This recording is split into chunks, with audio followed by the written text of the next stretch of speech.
मैं धन्यवाद देना चाहता हूं अध्यक्ष जी। 1990 से 1926 लगभग 31 साल हम संसदीय जीवन में रहे। 2026 और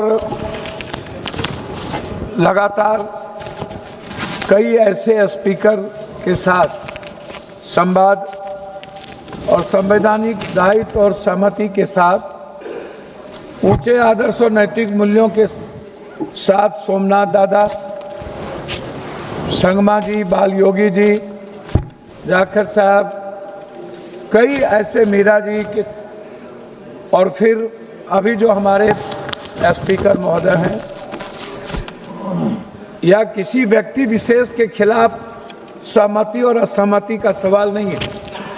देश के 145 करोड़ लोगों के संघर्ष और उसकी आवाज़, जो सबसे दुनिया की सबसे ऊंचे सदन, जहां ना जाने अनंत हजारों सैकड़ों वीर गाथाओं की कुर्बानी और संघर्ष का प्रतीक है।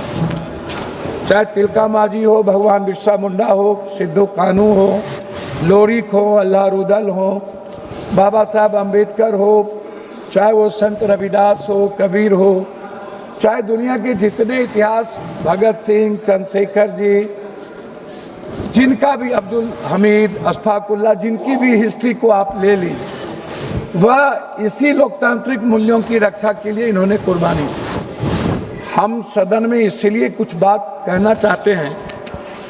उसमें सबसे बड़ी बात है कि जब भीड़ जो है ना, वह लोकतांत्रिक व्यवस्था की ताकत नहीं है, वो हिंसा का स्वरूप बन जाता है। हम अटल जी के साथ भी काम किए और उनके मंत्रिमंडल में भी थे, चंद्रशेखर जी, मुलायम सिंह यादव जी, और जो अभी हमारे एक मित्र कह रहे थे, बीजू दादा के साथ भी हमने संसदीय जीवन का निर्वहन किया। हम अटल जी के गवर्नमेंट में भी थे।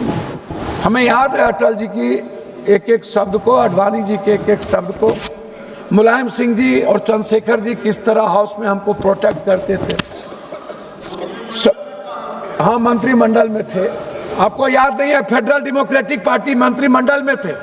आप जानते नहीं, आप आए कब? मेरे यहाँ भुज्जा खाते थे आप, आपको पता नहीं है?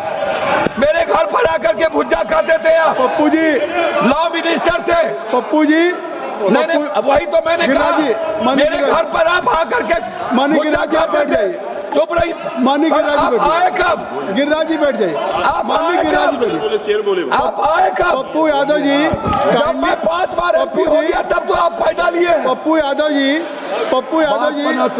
आप चेयर को एड्रेस करेंगे या माननीय गिरिराज जी को करेंगे? बोल देंगे तो जवाब तो क्यों देंगे? मैं सम्मान करता हूं। आप उसको नोटिस मत लें। ठीक है, आप चेयर को एड्रेस करेंगे, आप विषय पे बोलेंगे कि आप गिरिराज जी की बात को।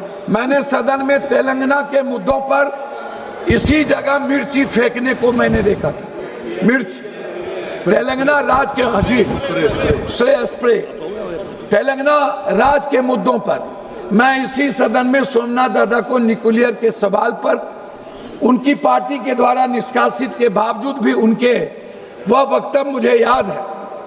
मुझे बाल योगी जी का वो वक्तव्य याद है जिसमें एक वोट से जब सहमति नहीं हो रही थी और कहा गया था कि जरूरी नहीं है कि इन आर्टिकल के तहत आप वोटिंग ना कराएं। बाल योगी जी बिल्कुल अटल हो गए और उन्होंने उस आर्टिकल के तहत वोटिंग करवाया गया और फिर अटल जी एक वोट से उस वक्त यहाँ पर मौसम गिर गए। तो आज क्या राय है आपकी? अब आप हमें एक बात बताइए, अटल जी ने स्वीकार किया, जो भी सदन के चेयर पर थे उन्होंने हमेशा नैतिक मूल्यों को और संवैधानिक दायित्व का विराट रूप से उन्होंने सहमति दी। हम स्पीकर साहब के बारे में नहीं कहना चाहेंगे, लेकिन हम कुछ बात जरूर कहना चाहेंगे कि महोदय, नहीं, आप स्पीकर साहब के प्रस्ताव पे कहना चाहेंगे? मेरी बात सुन लीजिए ना, मैं व्यक्तिगत टिप्पणी नहीं करूंगा। अच्छा, ठीक। लेकिन जब संवैधानिक और लोकतांत्रिक मूल्यों की बात होगी, गणतंत्र की रक्षा नहीं, आप देखिए मैं एक बात आप हमारे आर्टिकल कोई गाइड 19 क्या है? कोई गाइड नहीं कर आर्टिकल 19 क्या है? ये क्या आप बात लोकसभा के सांसद को आप गाइड करिएगा? कोई गाइड कर रहा है? सर ये गाइड करेंगे? कौन गाइड कर रहा है? गलत बात है। एसपी नहीं सर, अभी नहीं, गलत नहीं बात। गाइड कर सकते वो। अभी तक मैंने अभी मैं जबकि सिर्फ इतना एक मिनट कहना पप्पू जी सुन चाहूंगा। लीजिए, एक मिनट पप्पू जी सुन लीजिए। आसन को ये गाइड नहीं करेंगे। पप्पू यादव जी आप सुन लीजिए, 3 मिनट का समय था जबकि 5 मिनट हो गए, तब भी मैंने अभी बैठने को नहीं कहा। फिर कौन गाइड कर रहा है? ये क्यों बात 3 मिनट आप अध्यक्ष महोदय? सीनियर सांसद मैं हैं, इस तरीके से नहीं ठीक कहा है, जाता। तो मैं अपनी बात एक मिनट में अपनी बात मैं करूं। अपनी बात खत्म करने के पहले एक आग्रह करूंगा कि महोदय 7 बार संसदीय जीवन में होने के बाद हमारे अनुराग जी कह रहे थे एक बार इन लोगों को बोलिए पार्टी से अलग इंडिपेंडेंट चुनाव लड़े। आप कहे ये बात छोड़िए। अच्छा लगेगा हमको। आप अनुराग जी की बात छोड़िए। और एक आग्रह है, मैं मानता हूं इन्होंने चैलेंज करता हूं और इन्होंने कहा मेरे बेटे के बारे में, मेरा बेटा आईपीएल खेल रहा है, इससे मतलब इनको नहीं। मैं बता दूं अब ये किसी के ये कृपा कोई पर नहीं, बात नहीं हुई उन्होंने है चर्चा सदन किया में। इस और प्रस्ताव उन्होंने एनके दूसरी चर्चा प्रेमचंद्रन किया। जी, एनके प्रेमचंद्रन अध्यक्ष आप महोदय अब इसे दूसरी आगे चर्चा उन्होंने मेरे बारे में यह किया। छोड़िए, वो नहीं, मैं लास्ट और करता हूं। अवसर मिलेगा, और अवसर मिलेगा जब ये बात आप कहिएगा। आपको अभी demand Thank you. For grants पे अवसर मिलेगा। क्रिकेट खेलने की बात यहाँ क्या करें? सर एक मिनट कंक्लूड कर दीजिए, अपनी बात कंक्लूड कर दीजिए। कि आडवाणी जी एक थे, हाँ, conclude। लेकिन जब भी कोई प्रतिनिधित्व करने का मौका था तो अटल जी को सिंगल होने के बाद सदन और सत्ता पक्ष उनको मौका देते थे।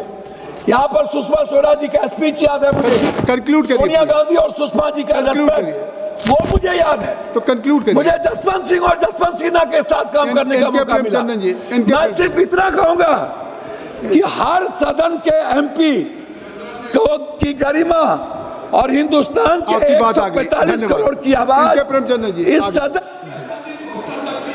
धन्यवाद। Thank you. वीके न्यूज, राष्ट्र के नाम।